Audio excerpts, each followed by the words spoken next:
हाँ जी दोस्तों, ਤੁਹਾਡੇ ਆਪਣੇ YouTube ਚੈਨਲ ਲੌਜੀਕਲ ਮੋਟੀਵੇਸ਼ਨ ਦੇ ਵਿੱਚ ਤੁਹਾਡਾ ਸਵਾਗਤ ਹੈ। ਅੱਜ ਦਾ ਸਾਡਾ ਟੌਪਿਕ ਹੈ ਯੂਰਪੀਅਨ ਯੂਨੀਅਨ, ਜਿਹੜਾ ਕਿ BA ਫਾਈਨਲ ਦੇ ਵਿੱਚ ਹੈਗਾ ਟੌਪਿਕ। ਸੋ ਦੋਸਤੋ, ਜਦੋਂ ਅਸੀਂ ਯੂਰਪ ਦੇ ਏਕੀਕਰਨ ਦੀ ਗੱਲ ਕਰਦੇ ਹਾਂ, ਯੂਰਪੀਅਨ ਯੂਨੀਅਨ ਬਣਨ ਦੀ ਗੱਲ ਕਰਦੇ ਹਾਂ, ਇਹਦੇ ਸਾਨੂੰ ਕਾਫੀ ਪਿੱਛੇ ਜਾਣਾ ਪਏਗਾ, ਕਿਉਂਕਿ ਯੂਰਪ ਸੀ ਜਿਹੜਾ, ਯੂਰਪ ਦੇ ਕੁਛ ਮੋਹਰੀ ਦੇਸ਼ ਸੀ, ਇੰਗਲੈਂਡ, ਫਰਾਂਸ, ਪੁਰਤਗਾਲ ਵਰਗੇ ਦੇਸ਼ ਸੀਗੇ ਜਿਹੜੇ, ਇਹਨਾਂ ਨੇ ਪੂਰੀ ਦੁਨੀਆ 'ਤੇ ਆਪਣੀ ਬਾਦਸ਼ਾਹਤ ਕਾਇਮ ਕੀਤੀ ਸੀ, ਪੂਰੀ ਦੁਨੀਆ 'ਤੇ ਆਪਣੀਆਂ ਬਸਤੀਆਂ ਬਣਾਈਆਂ ਸੀ। ਇਸੇ ਕਰਕੇ ਇਹ ਦੇਸ਼ ਲਗਾਤਾਰ ਯੁੱਧਾਂ ਦੇ ਵਿੱਚ ਉਲਝੇ ਰਹੇ। ਦੂਸਰੇ ਵਿਸ਼ਵ ਯੁੱਧ ਤੱਕ ਜਾਂਦੇ ਜਾਂਦੇ ਇਹਨਾਂ ਦੀ ਆਰਥਿਕ ਸਥਿਤੀ ਕਾਫੀ ਕਮਜ਼ੋਰ ਹੋ ਗਈ, ਇਹ ਯੂਰਪੀਅਨ ਦੇਸ਼ਾਂ ਦੀ, ਕਿਉਂਕਿ ਲਗਾਤਾਰ ਯੁੱਧਾਂ ਦੇ ਵਿੱਚ ਉਲਝੇ ਰਹੇ। ਔਰ ਇਸੇ ਕਰਕੇ ਇਹਨਾਂ ਦੇਸ਼ਾਂ ਨੂੰ ਲੋੜ ਮਹਿਸੂਸ ਹੋਈ ਦੂਸਰੇ ਵਿਸ਼ਵ ਯੁੱਧ ਤੋਂ ਬਾਅਦ ਕਿ ਸਾਨੂੰ ਸਾਰੇ ਯੂਰਪ ਨੂੰ ਮਿਲ ਕੇ ਚੱਲਣਾ ਚਾਹੀਦਾ। ਸੋ ਇਸੇ ਸਬੰਧ ਦੇ ਵਿੱਚ ਇੰਗਲੈਂਡ ਦੇ ਪ੍ਰਧਾਨ ਮੰਤਰੀ ਚਰਚਲ ਨੇ ਇੱਕ ਬਿਆਨ ਦਿੱਤਾ ਸੀ ਕਿ ਜੇਕਰ ਅਸੀਂ ਯੂਰਪੀਅਨ ਯੂਨੀਅਨ ਨੂੰ, ਯੂਰਪੀਅਨ ਦੇਸ਼ਾਂ ਨੂੰ ਯੂਨਿਟੀ ਨਾ ਬਣਾਈ, ਉਹਨਾਂ ਨੂੰ ਇਕੱਠਿਆਂ ਨਾ ਕੀਤਾ, ਤਾਂ ਸਾਨੂੰ ਕਾਫੀ ਪਛਤਾਉਣਾ ਪਏਗਾ। ਸੋ ਦੋਸਤੋ, ਇਸ ਸਬੰਧ ਦੇ ਵਿੱਚ ਆਪਾਂ ਅੱਜ ਆਪਣਾ ਇਹ ਲੈਕਚਰ ਹੈ ਜਿਹੜਾ ਯੂਰਪੀਅਨ ਯੂਨੀਅਨ ਬਾਰੇ ਪੜ੍ਹਦੇ ਹਾਂ ਕਿ ਯੂਰਪੀਅਨ ਯੂਨੀਅਨ ਦਾ ਵਿਕਾਸ ਕਿਵੇਂ ਹੋਇਆ। ਸੋ ਜਿਵੇਂ ਕਿ ਮੈਂ ਪਹਿਲਾਂ ਗੱਲ ਕੀਤੀ ਹੈ ਕਿ ਦੂਸਰੇ ਵਿਸ਼ਵ ਯੁੱਧ ਤੋਂ ਬਾਅਦ ਇਹ ਹਾਲਾਤ ਪੈਦਾ ਹੋ ਗਏ ਕਿ ਯੂਰਪੀਅਨ ਯੂਨੀਅਨ ਦਾ ਜਿਹੜਾ ਬਣਨਾ ਸੀਗਾ ਉਹ ਹੌਲੀ ਹੌਲੀ ਸ਼ੁਰੂ ਹੋ ਗਿਆ। ਔਰ ਇਹਨੂੰ ਬਹੁਤ ਸਾਰੇ ਵੰਗਾਰ ਵੀ ਮਿਲੇ, ਕਿਉਂਕਿ ਜਦੋਂ ਕੋਲਡ ਵਾਰ ਚੱਲ ਰਹੀ ਸੀ ਤਾਂ ਉਦੋਂ ਕੁਛ ਹਿੱਸਾ ਜਿਹੜਾ ਸੀਗਾ ਯੂਰਪ ਦਾ ਉਹ ਰੂਸ ਯਾਨੀ ਕਿ ਰਸ਼ੀਆ ਦੇ ਪ੍ਰਭਾਵ ਦੇ ਅੰਡਰ ਸੀ, ਔਰ ਕੁਛ ਹਿੱਸਾ ਸੀ ਜਿਹੜਾ ਉਹ ਲਿਬਰਲ ਡੈਮੋਕ੍ਰੇਸੀ ਭਾਵ ਕਿ ਅਮਰੀਕਾ ਪੱਖੀ ਦੇਸ਼ਾਂ ਦਾ ਸੀਗਾ। ਸੋ ਦੋਸਤੋ, ਇਸ ਕਰਕੇ ਹੌਲੀ ਹੌਲੀ ਪਰ ਜਿਹੜਾ ਹੈਗਾ ਸੀਗਾ ਇਹ ਜਿਹੜੀ ਯੂਰਪੀਅਨ ਯੂਨੀਅਨ ਦੇ ਬਣਨ ਦਾ, ਯੂਰਪ ਦੇ ਇਕੱਠੇ ਹੋਣ ਦਾ ਰਾਹ ਚੱਲਦਾ ਰਿਹਾ। ਸਭ ਤੋਂ ਪਹਿਲਾਂ ਅਸੀਂ ਗੱਲ ਕਰਦੇ ਹਾਂ, ਕੁਝ ਯੂਰਪੀਅਨ ਦੇਸ਼ ਸੀਗੇ ਜਿਹੜੇ 1949 ਦੇ ਵਿੱਚ ਉਹਨਾਂ ਨੇ ਇੱਕ ਪ੍ਰੀਸ਼ਦ ਬਣਾਈ ਸੀ, ਜਿਹਨੂੰ ਯੂਰਪੀ ਪ੍ਰੀਸ਼ਦ ਬਣਾਈ ਜਾਂ ਯੂਰਪ ਦੀ ਪਹਿਲੀ ਸੰਸਥਾ ਕਿਹਾ ਜਾ ਸਕਦਾ। ਫਿਰ 1950 ਨੂੰ France, Italy, Luxembourg, Netherland, Germany, Belgium ਆਦਿ ਦੇਸ਼ਾਂ ਨੇ ਇੱਕ ਪੈਰਿਸ ਦੀ ਸੰਧੀ 'ਤੇ ਦਸਤਖਤ ਕੀਤੇ ਸੀ।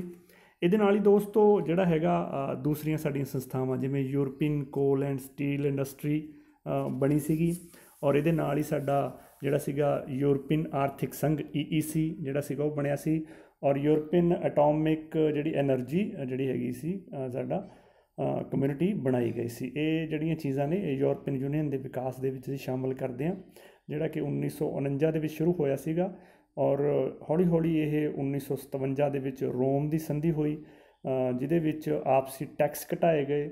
ਔਰ ਉਸ ਤੋਂ ਬਾਅਦ 1986 ਦੇ ਵਿੱਚ ਅਕੈਰਾ ਜਿਹੜਾ ਹੈਗਾ ਯੂਰਪੀਅਨ ਕਾਨੂੰਨ, ਸਿੰਗਲ ਯੂਰਪੀਅਨ ਐਕਟ ਬਣਾਇਆ ਗਿਆ, ਜਿਹਦੇ ਵਿੱਚ ਸਾਰੇ ਯੂਰਪ ਦੇ ਵਿੱਚ ਕੁਝ ਖਾਸ ਤਰ੍ਹਾਂ ਦੇ ਕਾਨੂੰਨਾਂ ਨੂੰ ਇੱਕ ਢਾਂਚੇ ਦੇ ਅਧੀਨ ਲਿਆਂਦਾ ਗਿਆ। ਅਸੀਂ ਸਾਰੇ ਜਾਣਦੇ ਹਾਂ ਦੋਸਤੋ, ਕੋਲਡ ਵਾਰ 'ਚ ਪੜ੍ਹ ਚੁੱਕੇ ਹਾਂ ਅਸੀਂ। 1999-90 ਦੇ ਵਿੱਚ ਜਿਹੜਾ ਕੋਲਡ ਵਾਰ ਖਤਮ ਹੋ ਗਈ, ਜਿਹੜੇ ਰਸ਼ੀਆ ਦੇ ਪ੍ਰਭਾਵ ਹੇਠ ਦੇਸ਼ ਸੀਗੇ ਯੂਰਪ ਦੇ, ਉਹ ਵੀ ਜਿਹੜਾ ਹੈਗਾ ਯੂਰਪੀਅਨ ਯੂਨੀਅਨ ਦੇ ਵਿੱਚ ਉਹਨਾਂ ਦਾ ਆਉਣਾ ਸ਼ੁਰੂ ਹੋ ਗਿਆ। ਤਾਂ ਇਸ ਤਰੀਕੇ ਨਾਲ ਹੀ 1991 ਦੇ ਵਿੱਚ ਜਿਹੜੀ ਹੈਗੀ ਹੈ ਮਾਸਟ੍ਰਿਚ ਦੀ ਸੰਧੀ ਹੋਈ। ਇਹਦੇ ਵਿੱਚ ਪੂਰੇ ਯੂਰਪ ਦੇ ਜਿਹੜੇ ਦੇਸ਼ ਸੀਗੇ ਉਹਨਾਂ ਦੀ ਏਕਤਾ ਦੀ ਗੱਲ ਕੀਤੀ ਗਈ ਕਿ ਪੂਰੇ ਯੂਰਪੀਅਨ ਲੋਕਾਂ ਦੀ ਏਕਤਾ ਕਾਇਮ ਕੀਤੀ ਜਾਊਗੀ। ਇਹ ਸੰਧੀ ਸੀ ਜਿਹੜੀ 1 ਨਵੰਬਰ 1993 ਨੂੰ ਹੋਂਦ ਦੇ ਵਿੱਚ ਆਈ, ਅਤੇ ਨਾਲ ਹੀ ਇਹਨੇ ਜਿਹੜਾ ਹੈਗਾ ਯੂਰਪੀਅਨ ਯੂਨੀਅਨ ਦੀ ਸਥਾਪਨਾ ਦੇ ਲਈ ਰਾਹ ਜਿਹੜਾ ਹੈਗਾ ਗਾ ਪੱਧਰਾ ਕਰ ਦਿੱਤਾ। ਹੁਣ ਜਿਹੜਾ ਹੈਗਾ ਯੂਰਪ ਹੈਗਾ ਗਾ ਉਹਨੇ ਆਪਣੇ ਸਾਰੇ ਫੈਸਲੇ ਇਕੱਠੇ ਕੀਤੇ, ਔਰ ਉਹ ਇੱਕ ਕਰੰਸੀ ਵੱਲ ਵੀ ਵਧਿਆ ਕਿ ਸਾਰੇ ਯੂਰਪ ਦੀ ਇੱਕ ਕਰੰਸੀ ਹੋਊਗੀ। ਉਹ ਇੱਕ ਤਰ੍ਹਾਂ ਦੇ ਖੁੱਲ੍ਹੇ ਵਪਾਰ ਵੱਲ ਵੀ ਵਧਿਆ ਕਿ ਸਾਰੇ ਯੂਰਪ ਦਾ ਜਿਹੜਾ ਹੈਗਾ ਇੱਕ ਤਰੀਕੇ ਦਾ ਵਪਾਰ ਦੇ ਸਿਧਾਂਤ ਦੇ ਉੱਤੇ ਕੰਮ ਕੀਤਾ ਜਾਊਗਾ। ਆਪਸੀ ਸਹਾਇਤਾ ਦੇਣ ਦੇ ਯਤਨ ਕੀਤੇ ਜਾਣਗੇ, ਆਪਸੀ ਦੇਸ਼ਾਂ ਨੂੰ, ਯੂਰਪੀਅਨ ਦੇਸ਼ਾਂ ਨੂੰ ਇੱਕ ਦੂਜੇ ਨੂੰ ਸਹਾਇਤਾ ਦਿੱਤੀ ਜਾਊਗੀ। ਔਰ ਹੌਲੀ ਹੌਲੀ ਕਰਕੇ 1991 ਦੀ ਸੰਧੀ ਤੋਂ ਬਾਅਦ ਇਹਦੇ ਵਿੱਚ ਜਿਹੜਾ ਹੈਗਾ ਗਾ 28 ਦੇਸ਼ ਜਿਹੜੇ ਹੈਗੇ ਨੇ ਯੂਰਪੀਅਨ ਯੂਨੀਅਨ ਦੇ ਵਿੱਚ ਸ਼ਾਮਲ ਹੋ ਗਏ। ਸੋ ਦੋਸਤੋ, ਜਿਹੜਾ ਯੂਰਪੀ ਸੰਘ ਬਣਾਇਆ ਗਿਆ ਉਹਦਾ ਕੀ ਉਦੇਸ਼ ਸੀ, ਹੁਣ ਆਪਾਂ ਗੱਲ ਕਰਦੇ ਹਾਂ ਯੂਰਪੀਅਨ ਯੂਨੀਅਨ ਦੇ ਕੀ ਉਦੇਸ਼ ਸੀਗੇ। ਇਹ ਆਪਾਂ ਮੋਟੀਆਂ ਗੱਲਾਂ ਕਰਦੇ ਹਾਂ ਇਹਦੇ ਵਿੱਚ ਕਿ ਯੂਰਪ ਨੂੰ ਵੰਡਣ ਵਾਲੇ ਵਿਵਾਦਾਂ ਨੂੰ ਖਤਮ ਕਰਨਾ। ਯੂਰਪੀ ਵੰਡ ਹੈ ਜਿਹੜੀ ਉਹ ਪੂਰਬੀ ਯੂਰਪ, ਪੱਛਮੀ ਯੂਰਪ ਜਾਂ ਯੂਰਪ ਦੇ ਕਿਸੇ ਵੀ ਤਰ੍ਹਾਂ ਦੇ ਟੁਕੜੇ ਬਣਾਉਣ ਦੇ ਹੱਕ 'ਚ ਨਹੀਂ ਸੀ। ਯੂਰਪ ਦੇ ਗੌਰਵ ਨੂੰ ਦੁਬਾਰਾ ਹਾਸਲ ਕਰਨਾ ਜਿਹੜਾ ਗੁੰਮਿਆ ਹੋਇਆ ਯੂਰਪ ਸੀ, ਔਰ ਆਰਥਿਕ ਰੂੜੀਵਾਦ ਦੀ ਜਿਹੜੀ ਪਰੰਪਰਾ ਖਤਮ ਕਰਕੇ ਨਵੀਂ ਵਿਵਸਥਾ ਬਣਾਈ ਜਾਣੀ, ਔਰ ਜਿਹੜਾ ਟੈਕਸਿਸ ਹੈਗਾ ਗਾ ਸਾਰੇ ਤਰ੍ਹਾਂ ਦਾ ਉਹ ਟੈਕਸ ਨੂੰ ਘੱਟ ਕੀਤਾ ਜਾਊਗਾ। ਯੂਰਪ ਦੇ ਦੇਸ਼ਾਂ ਦੇ ਮੁਤਾਬਕ। ਯੂਰਪ ਦੇ ਦੇਸ਼ਾਂ ਦੀ ਕਿਸਾਨੀ ਹੈ ਜਿਹੜੀ ਖੇਤੀਬਾੜੀ ਹੈ ਉਹਨੂੰ ਉੱਨਤ ਕੀਤਾ ਜਾਊਗਾ, ਕਿਸਾਨਾਂ ਦੀ ਆਮਦਨ ਵਧਾਈ ਜਾਏਗੀ। ਇਹ ਉਦੇਸ਼ ਸੀਗੇ ਯੂਰਪੀ ਸੰਘ ਦੇ। ਮੋਟੇ ਮੋਟੇ ਯੂਰਪੀਅਨ ਦੇਸ਼ਾਂ ਦੇ ਜਿਹੜੇ ਹੈਗਾ ਉਦਯੋਗ ਦਾ ਉਤਪਾਦਨ ਵਧਾਇਆ ਜਾਊਗਾ। ਕੋਈ ਵੀ ਯੂਰਪੀਅਨ ਕੰਟਰੀ ਇਸ ਤਰ੍ਹਾਂ ਦੀਆਂ ਜਿਹੜੀਆਂ ਪਾਲਿਸੀਜ਼ ਨਹੀਂ ਬਣਾਏਗਾ ਜਿਹਦੇ ਨਾਲ ਕਿਸੇ ਵਿਸ਼ੇਸ਼ ਸਹੂਲਤ ਜਾਂ ਵਿਸ਼ੇਸ਼ ਸਹਾਰਾ ਪ੍ਰਾਪਤ ਹੋਵੇ ਔਰ ਕਿਸੇ ਦੂਸਰੇ ਦੇਸ਼ ਨੂੰ ਨੁਕਸਾਨ ਹੋਵੇ। ਸਾਰੇ ਰਾਜਾਂ ਨੂੰ ਇੱਕ ਅਜਿਹੀ ਨੀਤੀ ਤਿਆਰ ਕਰਨੀ ਚਾਹੀਦੀ ਹੈ ਜਿਹਦੇ ਨਾਲ ਸਾਰਿਆਂ ਨੂੰ ਬਰਾਬਰ ਰੂਪ ਦੇ ਵਿੱਚ ਆਰਥਿਕ ਮੌਕੇ ਮਿਲਣੇ ਚਾਹੀਦੇ ਨੇ। ਔਰ ਜਿੰਨੇ ਵੀ ਇਹਦੇ ਵਿੱਚ ਮੈਂਬਰ ਰਾਜ ਨੇ ਯੂਰਪੀਅਨ ਯੂਨੀਅਨ ਦੇ, ਆਪਸੀ ਆਯਾਤ ਨਿਰਯਾਤ ਔਰ ਜਿਹੜੀਆਂ ਭੁਗਤਾਨ ਦੀਆਂ ਨੀਤੀਆਂ ਨੇ ਉਹ ਇੱਕੋ ਜਿਹੀਆਂ ਰੱਖਣਗੇ। ਯੂਰਪ ਦੇ ਸਾਰੇ ਲੋਕਾਂ ਦੇ ਜੀਵਨ ਪੱਧਰ ਨੂੰ ਉੱਚਾ ਚੱਕਣ ਦੀਆਂ ਕੋਸ਼ਿਸ਼ਾਂ ਕੀਤੀਆਂ ਜਾਣਗੀਆਂ। ਔਰ ਆਰਥਿਕ ਅਤੇ ਜਿਹੜਾ ਹੈਗਾ ਮੁਦਰਾ ਜਿਹੜਾ ਹੈਗਾ ਇੱਕ ਤਰ੍ਹਾਂ ਦੀ ਜਿਹੜੀ ਆਰਥਿਕ ਸਟੇਬਿਲਿਟੀ ਵੱਲ ਯਤਨ ਕੀਤਾ ਜਾਊਗਾ। ਔਰ ਜਿਹੜੀਆਂ ਮੈਂਬਰ ਰਾਸ਼ਟਰਾਂ ਦੀਆਂ ਆਰਥਿਕ ਗਤੀਵਿਧੀਆਂ ਨੇ ਉਹਨਾਂ ਦਾ ਇੱਕ ਤਰੀਕੇ ਦਾ ਵਿਕਾਸ ਕੀਤਾ ਜਾਊ। ਸਾਰੇ ਇੱਕੋ ਜਿਹਾ ਵਿਕਾਸ ਕਰਨਗੇ। ਯੂਰਪ ਦੇ ਵਿੱਚ ਸੈਰ ਸਪਾਟੇ ਨੂੰ ਵਿਕਸਿਤ ਕੀਤਾ ਜਾਊਗਾ। ਵੀਜ਼ਾ ਹੈਗਾ ਜਿਹੜਾ ਸਾਰੇ ਯੂਰਪ ਦਾ ਇੱਕ ਹੋਊਗਾ। ਔਰ ਇਹਦੇ ਵਿੱਚ ਕਰੰਸੀ ਨੂੰ ਵੀ ਇੱਕ ਕਰੰਸੀ ਦੇ ਥੱਲੇ ਸਾਰੇ ਯੂਰਪ ਨੂੰ ਲਿਆਉਣ ਦੀ ਗੱਲ ਕੀਤੀ ਗਈ। ਔਰ ਇੱਕ ਰੈਪਿਡ ਐਕਸ਼ਨ ਫੋਰਸ ਬਣਾਇਆ ਜਾਊਗਾ ਜਿਹਦੇ ਨਾਲ ਸਾਰੇ ਯੂਰਪ ਦੇ ਵਿੱਚ ਇੱਕੋ ਤਰ੍ਹਾਂ ਦਾ ਕੰਮ ਕੀਤਾ ਜਾਊਗਾ। ਔਰ ਇਸ ਦੀ ਪ੍ਰਾਪਤੀ ਦੇ ਲਈ ਹਮੇਸ਼ਾ ਹੀ ਜਿਹੜੀਆਂ ਆਪਾਂ ਪਹਿਲਾਂ ਗੱਲ ਕਰਕੇ ਹਟੇ ਹਾਂ ਕਿ ਇੱਕ ਯੂਰਪੀਅਨ ਕੋਲ ਐਂਡ ਸਟੀਲ ਕਮਿਊਨਿਟੀ ਜਿਹੜੀ ਆਪਾਂ ਪਿਛਲੀ ਸਲਾਈਡ ਦੇ ਵਿੱਚ ਦੇਖਿਆ, ਔਰ ਇੱਕ ਯੂਰਪੀਅਨ ਜਿਹੜੀ ਹੈ ਐਟੋਮਿਕ ਐਨਰਜੀ ਕਮਿਊਨਿਟੀ ਹੈ। ਇਹਨਾਂ ਨੇ ਬਹੁਤ ਹੀ ਵਧੀਆ ਯਤਨ ਕੀਤੇ ਔਰ ਇਹਨਾਂ ਨੇ ਸਾਰੇ ਯੂਰਪ ਨੂੰ ਸ਼ੁਰੂਆਤੀ ਤੌਰ 'ਤੇ ਇਕੱਠਾ ਕਰਨਾ ਸ਼ੁਰੂ ਕੀਤਾ ਔਰ ਬਾਅਦ ਦੇ ਵਿੱਚ ਇਹ ਸੰਸਥਾਵਾਂ ਚੰਗੀ ਤਰ੍ਹਾਂ ਕੰਮ ਕਰਦੀਆਂ ਰਹੀਆਂ। ਸੋ ਨੈਕਸਟ ਹੈਗੀ ਹੈ ਯੂਰਪੀ ਜਿਹੜੀ ਹੈਗੀ ਹੈ ਯੂਰਪੀਅਨ ਯੂਨੀਅਨ ਦੀ ਮੈਂਬਰਸ਼ਿਪ। ਇਹਦੇ ਵਿੱਚ ਮੈਸਟਰਸ ਦੀ ਜਦੋਂ ਸੰਧੀ ਹੋਈ ਸੀ 1993 ਵਿੱਚ ਉਹ ਲਾਗੂ ਹੋ ਗਈ ਸੀ। ਉਸ ਸਮੇਂ ਇਹਦੇ ਕੁੱਲ ਜਿਹੜੇ ਹੈਗੇ ਸੀ ਮੈਂਬਰ ਸੀਗੇ ਜਿਹੜੇ ਉਹ ਸਾਰੇ ਯੂਰਪੀਅਨ ਦੇਸ਼ ਨਹੀਂ ਸੀ, ਪਰ ਬਾਅਦ ਦੇ ਵਿੱਚ ਕੁੱਲ ਮਿਲਾ ਕੇ 28 ਦੇਸ਼ ਇਹਦੇ ਵਿੱਚ ਸ਼ਾਮਲ ਹੋਏ। ਜੇ ਇੰਗਲੈਂਡ ਜਿਹੜਾ ਕਿ ਬ੍ਰੈਗਜ਼ਿਟ ਦੇ ਅਧੀਨ ਇਹਦੇ ਵਿੱਚੋਂ ਨਿਕਲਣਾ ਚਾਹੁੰਦਾ ਹੈ, ਜੇ ਨਿਕਲਦਾ ਹੈਗਾ ਤਾਂ ਕੁੱਲ ਇਹਦੀ ਗਿਣਤੀ ਹੈ ਜਿਹੜੀ ਉਹ 27 ਰਹਿ ਜਾਏਗੀ।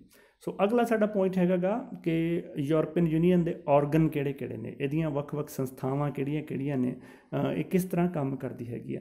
ਦੋਸਤੋ ਸਾਰੇ ਯੂਰਪ ਦੇ ਵਿੱਚ ਜਿੰਨੇ ਵੀ ਦੇਸ਼ ਨੇ, ਜਿਵੇਂ ਆਪਾਂ ਗੱਲ ਕਰਦੇ ਹਾਂ 28 ਦੇਸ਼ ਸੀ, ਹੁਣ 27 ਰਹਿ ਜਾਣਗੇ ਜੇ ਬ੍ਰੈਗਜ਼ਿਟ ਹੋ ਜਾਂਦਾ ਤਾਂ। ਇੱਕ ਯੂਰਪੀ ਸੰਸਦ ਹੈਗੀ ਆ।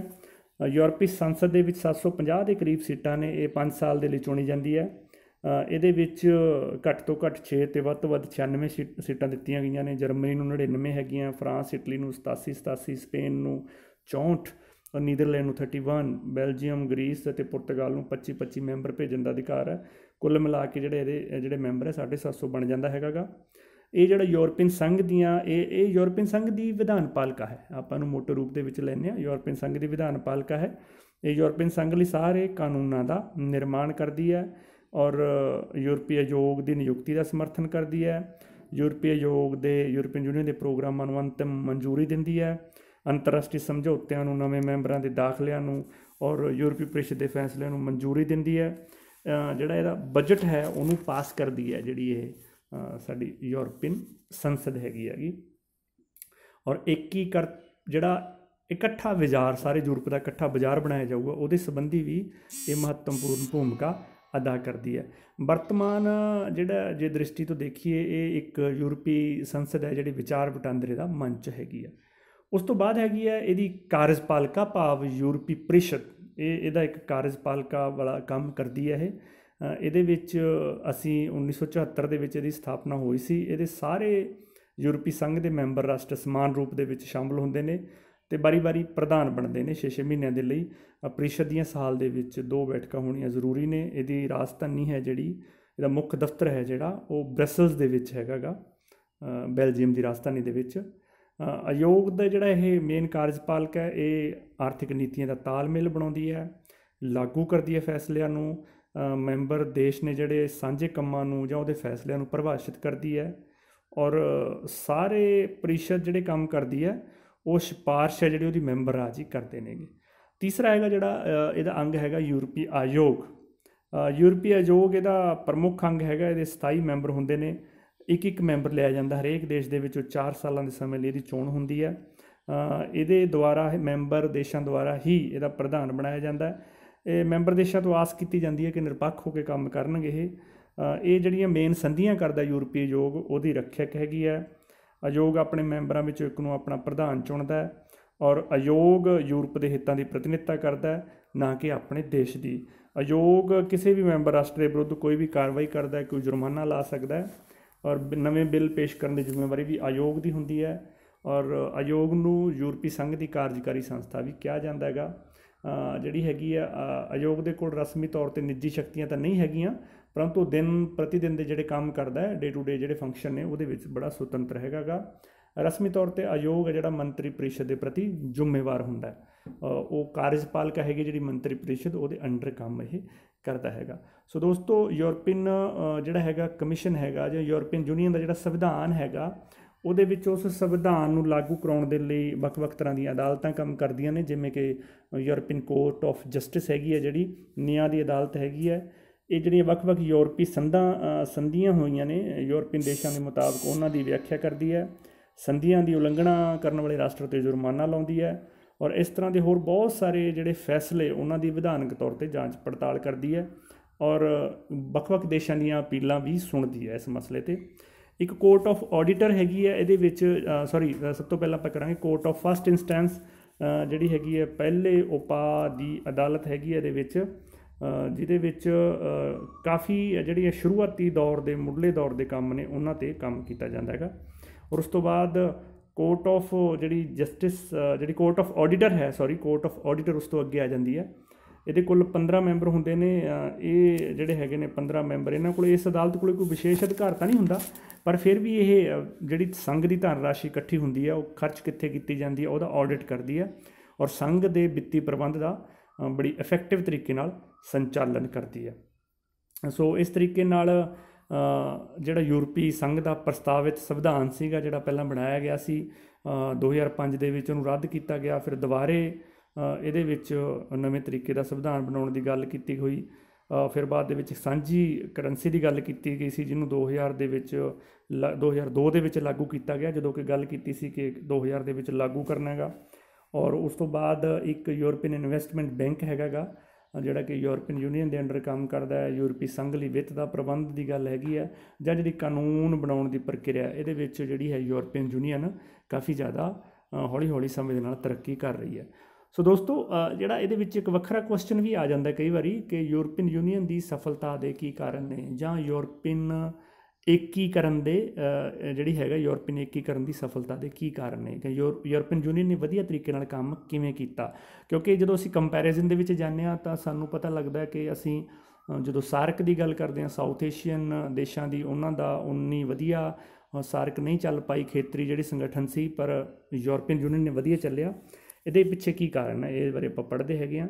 ਸਭ ਤੋਂ ਪਹਿਲਾਂ ਤਾਂ ਜਦੋਂ ਅਸੀਂ ਯੂਰਪ ਨੂੰ ਭੂਗੋਲਿਕ ਤੌਰ 'ਤੇ ਦੇਖਦੇ ਹਾਂ, ਭੂਗੋਲਿਕ ਢਾਂਚਾ ਦੇਖਦੇ ਹਾਂ, ਤਾਂ ਯੂਰਪ ਭੂਗੋਲਿਕ ਰੂਪ ਦੇ ਵਿੱਚ ਇਕੱਠਾ ਹੈਗਾ ਗਾ, ਔਰ ਉਹਦੇ ਵਿੱਚ ਬਹੁਤਾ ਜ਼ਿਆਦਾ ਪਾੜਾ ਨਹੀਂ ਹੈ। ਇਕੱਲੇ ਆਪਾਂ ਇੰਗਲੈਂਡ ਨੂੰ ਛੱਡ ਦਈਏ, ਜਿਹੜਾ ਕਿ ਇੱਕ ਟਾਪੂ ਦੀ ਤਰ੍ਹਾਂ ਕੰਮ ਕਰਦਾ, ਫਿਰ ਵੀ ਉਹਦੇ ਕੋਲ ਉਹਦੀ ਨੇਵੀ ਬੜੀ ਸਟਰੋਂਗ ਹੈ। ਸੋ ਇਸ ਕਰਕੇ ਭੂਗੋਲਿਕ ਏਕਤਾ ਹੋਣ ਕਾਰਨ ਯੂਰਪ ਦੇ ਵਿੱਚ ਏਕੀਕਰਨ ਸੰਭਵ ਹੋ ਪਾਏਗਾ। ਔਰ ਉਸ ਤੋਂ ਅੱਗੇ ਦੀ ਗੱਲ ਅਸੀਂ ਕਰਦੇ ਹਾਂ, ਸਾਰੇ ਪੜ੍ਹੇ ਲਿਖੇ ਸਿਆਣੇ ਸੂਝਵਾਨ ਦੇਸ਼ ਨੇ ਇਹ, ਓਨੈਸਟੀ ਹੈ, ਇਮਾਨਦਾਰੀ ਹੈ, ਸਾਰੇ ਲੋਕਤੰਤਰੀ ਦੇਸ਼ ਨੇ। ਇਸੇ ਕਰਕੇ ਇੱਕ ਦੂਜੇ ਦੇ ਫਾਇਦੇ ਲਈ, ਭਾਵ ਆਪਣੇ ਫਾਇਦੇ ਲਈ, ਜੇ ਦੂਸਰਿਆਂ ਨਾਲ ਰਲ ਕੇ ਤਾਂ ਸਾਰਿਆਂ ਦੀ ਫਾਇਦਾ ਹੋਊਗਾ, ਇਸ ਤਰੀਕੇ ਦੇ ਫਾਇਦੇ ਨੂੰ ਸਮਝਦੇ ਨੇ।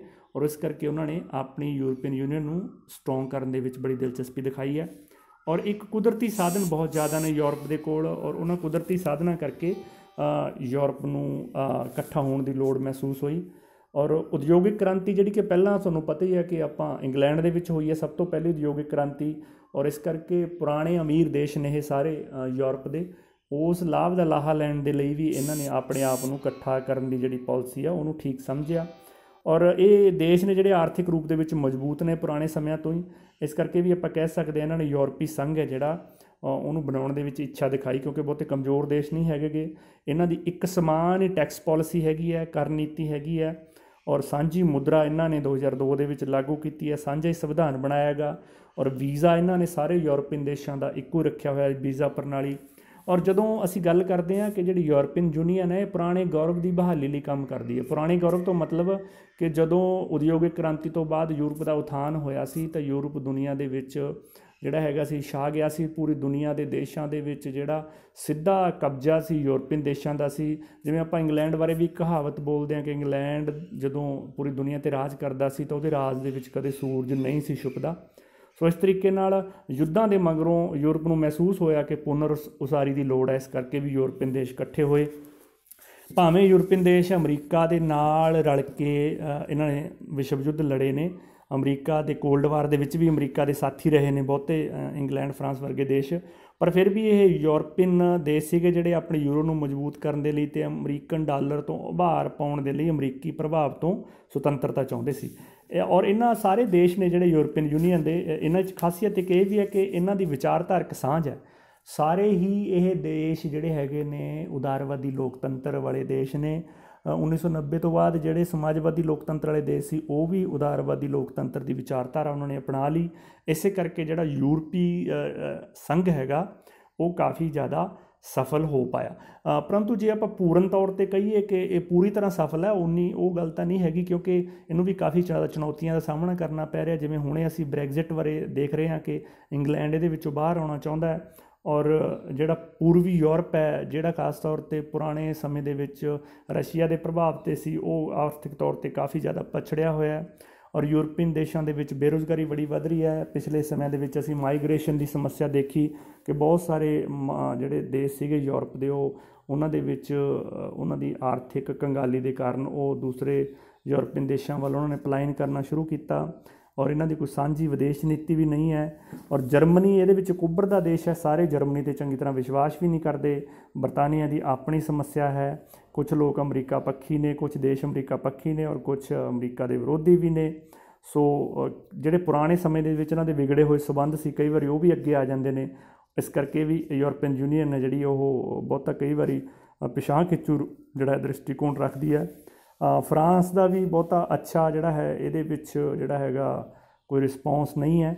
ਸੋ ਇਸ ਕਰਕੇ ਜਿਹੜਾ ਯੂਰਪੀਅਨ ਯੂਨੀਅਨ ਹੈ ਉਹ ਪੂਰੀ ਦੁਨੀਆ ਹੀ ਜਦੋਂ ਇੱਕ ਮੰਦੀ ਦੇ ਦੌਰ 'ਚੋਂ ਗੁਜ਼ਰ ਰਹੀ ਹੈ, ਉਹਨੂੰ ਵੀ ਕਾਫੀ ਜ਼ਿਆਦਾ ਸੰਕਟਾਂ ਦਾ ਸਾਹਮਣਾ ਕਰਨਾ ਪੈ ਰਿਹਾ।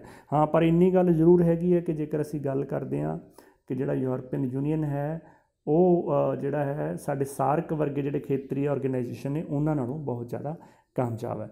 ਸੋ ਦੋਸਤੋ, ਤੁਹਾਨੂੰ ਇਹ ਸਾਡਾ ਜਿਹੜਾ ਯੂਰਪੀਅਨ ਯੂਨੀਅਨ ਵਾਲਾ ਚੈਪਟਰ ਸੀ ਕਿਸ ਤਰ੍ਹਾਂ ਦਾ ਲੱਗਿਆ, ਆਪਣੀ ਰਾਏ ਮਸ਼ਵਰੇ ਜ਼ਰੂਰ ਸਾਨੂੰ ਭੇਜਣਾ। ਤੁਹਾਡਾ ਬਹੁਤ ਬਹੁਤ ਧੰਨਵਾਦ ਜੀ, ਤੁਸੀਂ ਬਹੁਤ ਪਿਆਰ ਦਿੰਦੇ ਹੋ। ਸੋ ਇਸ ਲੋਕਡਾਊਨ ਦੇ ਸਮੇਂ ਦੇ ਵਿੱਚ ਇਹਨੂੰ ਵੱਧ ਤੋਂ ਵੱਧ ਸ਼ੇਅਰ ਕਰੋ ਤਾਂ ਕਿ ਹੋਰਾਂ ਕਾਲਜਾਂ ਦੇ ਜਾਂ ਸਾਡੀ ਪੰਜਾਬੀ ਯੂਨੀਵਰਸਿਟੀ ਪਟਿਆਲਾ ਦੇ ਕਾਫੀ ਜ਼ਿਆਦਾ ਬੱਚੇ ਜਿਹੜੇ ਹੈਗੇ ਨੇ ਉਹ ਇਹਦੇ ਤੋਂ ਫਾਇਦਾ ਲੈ ਸਕਣ। ਬਹੁਤ ਬਹੁਤ ਧੰਨਵਾਦ ਜੀ।